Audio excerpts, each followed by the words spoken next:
皆さんこんばんは、おじいです。本日の作品は、太宰治メリークリスマス。東京は悲しい活気を呈していた。と、最初の書き出しの一行に書き記すというようなことになるのではあるまいか、と思って東京に舞い戻ってきたのに、私の目には何のこともない相変わらずの東京生活のごとくに映った。私はそれまで1年3ヶ月間、津軽の生家で暮らし、今年の11月の中旬に妻子を引き連れて、また東京に移住してきたのであるが、来てみるとほとんどまるで2、3週間の小旅行から帰ってきたみたいな気持ちがした。久しぶりの東京は良くもないし悪くもないし、この都会の性格は何も変わっておりません。もちろん刑事課の変化はありますけれども、刑事上の気質においてこの都会は相変わらずです。バカは死ななきゃ治らないというような感じです。もう少し変わってくれてもよい。いや、変わるべきだとさえ思われました。と、私は田舎のある人に書いて送り、そして私もやっぱり何の変わるところもなく、久留米がすりの着流しに二重回しを引っ掛けて、ぼんやり東京の町々を歩き回っていた。12月の初め、私は東京郊外のある映画館というよりは活動小屋と言った方がぴったりするくらいの可愛らしくお粗末な小屋なのであるが、その映画館に入ってアメリカの写真を見て、そこから出たのはもう午後の6時頃で、東京の街には夕霧が煙のように白く充満して、その霧の中を国威の人々が忙しそうに往来し、もうすでに全く師走の巷の気分であった。東京の生活はやっぱり少しも変わっていない。私は本屋に入って、ある有名なユダヤ人の戯曲集を一冊買い、それを懐に入れて、ふと入り口の方を見ると、若い女の人が鳥の飛び立つ一瞬前のような感じで立って私を見ていた。口を小さく開けているが、まだ言葉を発しない。吉か今日か。昔追い回したことがあるが、今では少しもその人を好きでない。そんな女の人と会うのは最大の今日である。そうして私にはそんな女がたくさんあるのだ。いや、そんな女ばかりと言ってよい。新宿のあれは困る。しかし、あれかな。笠井さん。女の人はつぶやくように私の名を言い、かかとを下ろしてかすかなお辞儀をした。緑色の帽子をかぶり、帽子の紐を顎で結び、真っ赤なレンコートを着ている。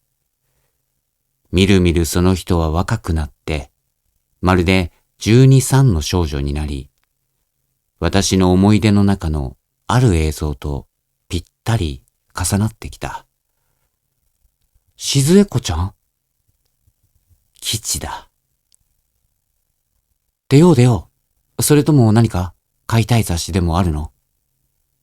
いいえ、アリエルというご本を買いに来たのだけれども、もういいわ。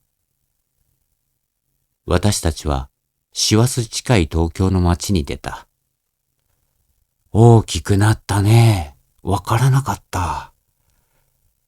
やっぱり東京だ。こんなこともある。私は露店から一袋10円の南京豆を2袋買い、財布をしまって、少し考え、また財布を出して、もう一袋買った。昔、私はこの子のために、いつも何やらお土産を買って、そしてこの子の母のところへ遊びに行ったものだ。母は私と同じ年であった。そうしてその人は、私の思い出の女の人の中で、今出し抜けにあっても、私が恐怖困惑せずに済む極めて稀な、いやいや、唯一と言ってもいいくらいの人であった。それはなぜであろうか。今仮に4つの答案を提出してみる。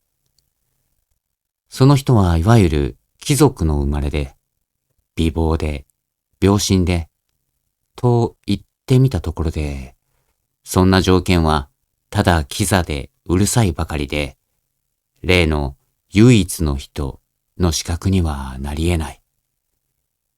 大金持ちの夫と別れて、落ちぶれて、わずかの財産で娘と2人でアパート住まいして、と説明してみても、私は女の身の上話には少しも興味を持てない方で、現にその大金持ちの夫と別れたのはどんな理由からであるか、わずかの財産とはどんなものだか、まるで何も分かってやしないのだ。聞いても忘れてしまうのだろう。あんまり女にからかわれ続けてきたせいか、女からどんな哀れな身の上話を聞かされても、みんないい加減の嘘のような気がして、一滴の涙も流せなくなっているのだ。つまり私は、その人が生まれがいいとか、美人だとか、次第に落ちぶれてかわいそうだとか、そんないわばローマンチックな条件によって、例の唯一の人として選び上げていたわけではなかった。答案は次の4つに尽きる。第一には、綺麗好きなことである。外出から帰ると必ず玄関で手と足とを洗う。落ちぶれたと言っても、さすがにきちんとした2部屋のアパートにいたが、いつも隅々まで拭き掃除が行き届き、ことにも台所の器具は清潔であった。第二には、その人は少しも私に惚れていないことであった。そうして私もまた少しもその人に惚れていないのである。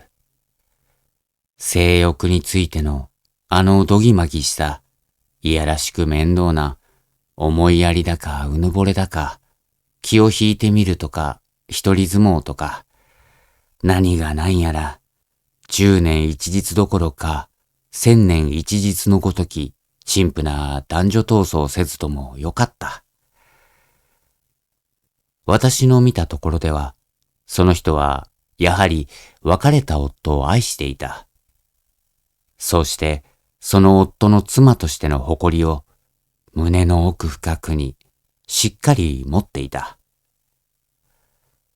第三にはその人が私の身の上に敏感なことであった。私がこの世のことがすべてつまらなくてたまらなくなっているときに、この頃お盛んのようですね、などと言われるのは味気ないものである。その人は私が遊びに行くと、いつでもその時の私の身の上にぴったり合った話をした。いつの時代でも本当のことを言ったら殺されますわね。ヨハネでもキリストでも、そしてヨハネなんかには復活さえないんですからね。と言ったこともあった。日本の生きている作家については一言も言ったことがなかった。第4には、これが最も重大なところかもしれないが、その人のアパートにはいつも酒が豊富にあったことである。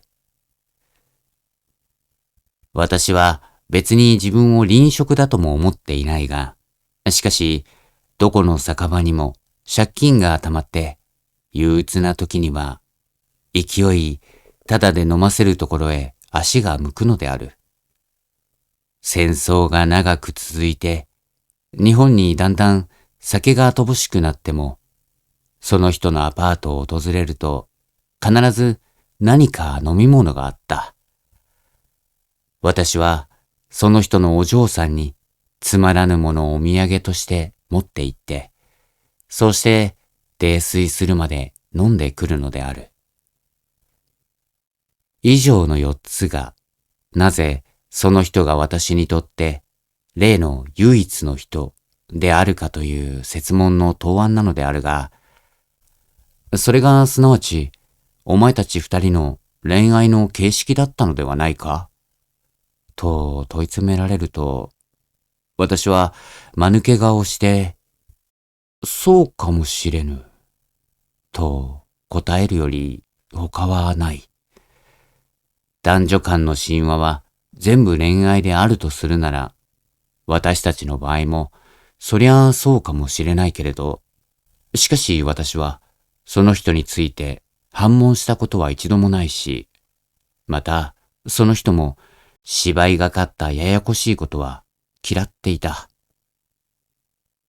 お母さんは代わりないかね。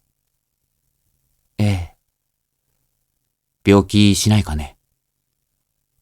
ええ。やっぱり静江子ちゃんと2人でいるの？ええ。お家は近いの？でも、とっても汚いところよ。構わない。早速これから訪問しよう。そしてお母さんを引っ張り出して、どこかその辺の料理屋で大いに飲もう。ええ。女は次第に元気がなくなるように見えた。